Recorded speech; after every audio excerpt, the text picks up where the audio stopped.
সপ্তাহের রবিবারটা বাড়ির পুরুষ মানুষদের কাছে যেন এক অভিশাপ। সারা সপ্তাহটা কাটলো এবারে পরীক্ষার খাতা দেখতে দেখতে। কোথায় ভাবলাম একটু জমিয়ে ঘুমোবো, তার জো আছে সকাল থেকে গিন্নি লম্বা ফর্দ নিয়ে হাজির। কি গো বাবা, আইসক্রিমের দোকান তো চলে গেল। তোমাকে যে বললাম আইসক্রিম কিনে দিতে। না মা, ওটি আর হচ্ছে না। আমি তোমার আইসক্রিম কিনে দিই, তারপর বাড়িতে গিয়ে তোমার মায়ের কাছে বকা খাই। আমি বাড়িতে গিয়ে মাকে কিচ্ছু বলবো না। দাও না, কিনে দাও না। একদম নয়, এই কিছুদিন আগে জ্বর থেকে উঠেছো, এখন একদম ঠান্ডা খাওয়া বারণ। মেয়ের সাথে কথা বলতে বলতে খেয়ালই ছিল না সামনে বাম্পার আসছে। আচমকাই পড়ে গেলাম বাজারের মুখে, কানাইদার দোকানের সামনে। বাবা! আরে আরে কেন কেন, আরে কেউ ধরো দে।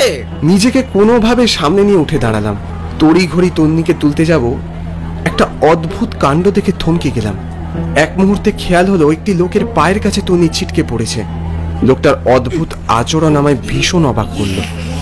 ড্রেনের পাশে থাকা কতগুলো জংলা গাছ টেনে টেনে ওগুলো শিকড় বের করছে। মাথাটা গরম হয়ে গেল। আপনি তো আশ্চর্য মানুষ আছেন দাদা, আপনার পায়ের কাছে একটা বাচ্চা মেয়ে পড়ে কাঁদছে, আর আপনি? আরে কেন মুখ খারাপ করছো মাস্টার, ওর মাথা ঠিক নেই। লোকটা কাজের নিমগ্নতা ভেঙে আমার দিকে তাকালো। ভালোভাবে দেখতেই আমার স্মৃতির সাগরে যেন একটা ঢেউ উঠে গেল। হিমাদ্রি? কিন্তু এ কি অবস্থা হয়েছে ওর? বাবা, এদিকে দেখো, আমার পা থেকে রক্ত বেরোচ্ছে। হ্যাঁ মা, এই তো বাড়ি চলো, আমি ওষুধ লাগিয়ে দিচ্ছি। তন্নির সাথে কথা বলার পর হিমাদ্রির দিকে তাকাতেই দেখি হিমাদ্রি উধাও। আশপাশে কোথাও ওর চিহ্ন খুঁজে পেলাম না। কিভাবে যেন কর্পূরের মতো উবে গেল। তন্নির কান্নায় হিমাদ্রির সাথে অদ্ভুত সাক্ষাৎ সাময়িক আমার মনে বিরতি এনে দিলেও মনের মধ্যে আমার শুরু হয়ে গেছে যেন স্মৃতির রণনৃত্য।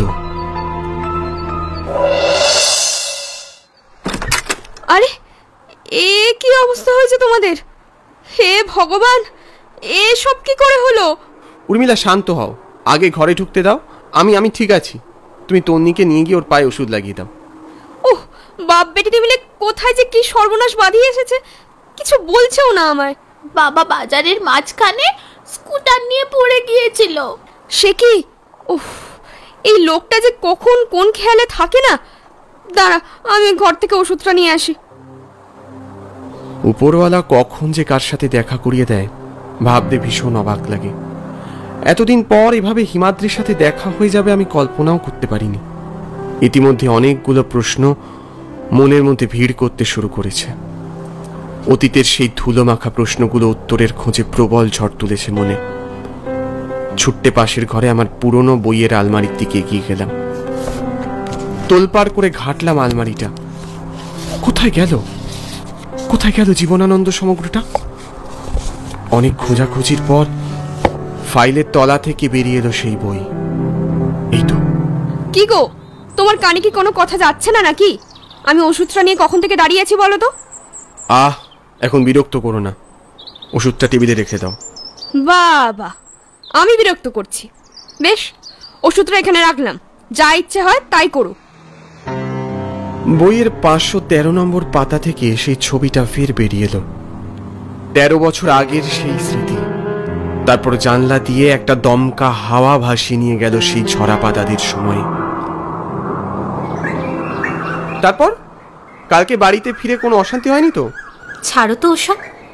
নিজেরা ঠিকমতো দায়িত্ব পালন করতে পারবে না, তাদের কাছে আবার শিখতে হবে সময়বোধ। এখানে নাটের গুরু কে বলো তো?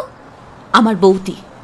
ওই এখন বাবা মার কানে বিষ ঢেলে আমাকে ওদের কাছে চক্ষুশূল করে দিচ্ছে। আর আমার দাদাটাও হয়েছে তেমন। আরে শান্ত হও, মাথা ঠান্ডা করো। এত ভেবে ভেবে নিজের মুখটার কি অবস্থা করেছো দেখেছো? সংসারে থাকতে গেলে একটু আধটু ঠোকাঠুকি লাগে। তোমার কি দরকার বলো না, আমি আছি তো। ছি, রোজ রোজ তোমার থেকে কতই বা সাহায্য নেব বলো? কথা না বাড়িয়ে এই টাকাটা ধরো। কিরে স্বপ্নময়, ক্লাসে যাবি না? পরীক্ষার আর কটা দিন আছে খেয়াল করেছিস? ওই এলেন জ্ঞানের হাড়ি। এরকম বলো না। হিমাদ্রি একটু খ্যাপাটে হলেও ও কিন্তু ক্লাসের টপার। ওর কথাটা একটু শোনা ভালো।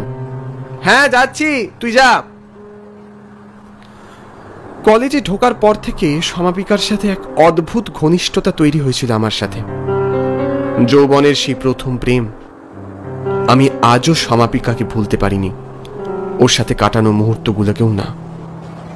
আমি সবকটা নোটস নিয়ে নিয়েছি। হ্যাঁ, ওই প্রশ্নগুলো খুব ইম্পর্টেন্ট, বুঝলি? পরীক্ষায় আসতে পারে। এই স্বপ্নময়, এদিকে শোনো। হিমাদ্রি, তুই বাড়ি যা, আমি একটু বাদে আসছি। এতক্ষণ কি করছো? কখন থেকে তোমার জন্য অপেক্ষা করছি। এই হিমাদ্রির থেকে কয়েকটা নোটস নেওয়ার ছিল, পরীক্ষার সামনে, তাই। ওহ, এই হিমাদ্রিটা সবসময় আমাদের মধ্যে বাধা হয়ে দাঁড়ায়। ওর কি কোনো কাজ নেই? আরে না না, তেমন কিছু ব্যাপার নয়, এইসব ছাড়ো, চলো আজকে কিছুক্ষণ সময় আছে, নদীর ধারে গিয়ে বসি।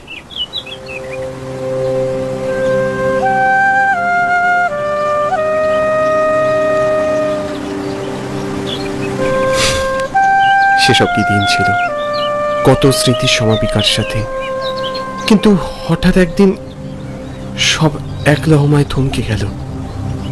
সে অভিশপ্ত দিনের কথা মনে করলে আজও আমার বুকটা কেঁপে ওঠে। কিরে, তুই এখানে? হ্যাঁ, কেন? আর কিছুক্ষণ পরে তো ক্লাস শুরু হবে। আরে ভাই, তুই কিছু জানিস না? না, কি হয়েছে? তুই সমাপিকার খবরটা জানিস না? না, ওর সাথে আমার শেষ পরশুদিন কথা হয়েছে, একটা কাজে বাইরে ছিলাম। ভাই, সমাপিকা গতকাল খুন হয়ে গেছে। হ্যাঁ? কি উল্টো পাল্টা কথা বলছিস? মাথা খারাপ হয়ে গেছে নাকি তোর? আমি ঠিকই বলছি, তুই প্রশান্তকে জিজ্ঞেস কর। কালকে রাতে টিউশন থেকে বাড়ি ফেরার সময় ওকে কারা যেন খুন করেছে। সমাপিকার বডিটা কোথায় পাওয়া গেছে জানিস? শহরের প্রান্তে হিমাদ্রিদের যে ইলেকট্রিকের দোকান, তার সামনে থেকে। হ্যাঁ স্বপ্নময়, ও ঠিকই বলেছে। হিমাদ্রিকে কাল রাতে পুলিশ ধরে নিয়ে গেছে। আর আমি বলি, তুইও ওসবের মধ্যে আর জড়াস না। এর পেছনে অনেক বড় চক্রান্ত থাকতে পারে। আর তাছাড়া তোর একটা ভবিষ্যৎ আছে তো নাকি? এইসব কি বলছিস তোরা? আমার তো কিছুই মাথায় ঢুকছে না, আমার শরীর কেমন করছে। সমাপিকা, এই এই তুই বরং বাড়ি চল, কটা দিন রেস্ট নে। আর ভালো কথা বলছি, এইসব ঝামেলা একদম জড়াস না। পুলিশ কিন্তু জানতে পারলে তোকেও ধরে নিয়ে গিয়ে জেরা করবে। আর আর মনে করিস, সমাপিকা একটা দমকা হাওয়া তোর জীবনে এসেছিল, আজ আর নেই। এরপর বহুকাল কেটে গেছে ওই ঘটনার পর। নদী দিয়ে কত যে জল বয়ে গেছে তার ঠিক নেই। কলেজের পর পরীক্ষার প্রস্তুতি, চাকরি পাওয়া, বিয়ে, হিমাদ্রির খোঁজ করব ভেবেও পিছিয়ে এসেছি, পাছে আমিও কোনো সমস্যায় পড়ে যাই। তবে আজ ওই হিমাদ্রির বিকারগ্রস্ত রূপ দেখে আমার পুরনো ক্ষতটা যেন আবার তাজা হয়ে গেল। আচ্ছা, আজকে দুপুরে খাবে না বলে ঠিক করেছো নাকি? হ্যাঁ, এই তো এক্ষুনি বাজারে যাচ্ছি। এত বেলায় তুমি বাজারে যাবে? থাক, কোথাও গিয়ে কাজ নেই। সেদ্ধ ভাত করেছি, হাত মুখ ধুয়ে খেতে এসো।